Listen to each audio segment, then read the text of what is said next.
In this tutorial, I'll show you how to prevent headers from disappearing as you scroll through a table in Excel. Let's get started.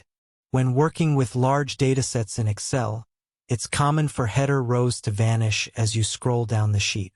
Here's how to fix it. Click on Header Row Number to select the header row.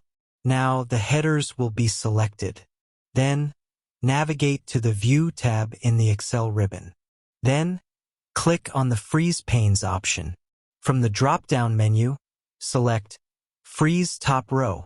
And that's it. Your header row is now frozen. It will remain visible at the top of the Excel window as you scroll through your table. If you found this tutorial helpful, don't forget to give it a thumbs up, subscribe to the channel for more Excel tips and tricks, and leave a comment below if you have any questions or suggestions for future videos. Thanks for watching, and I'll see you in the next one.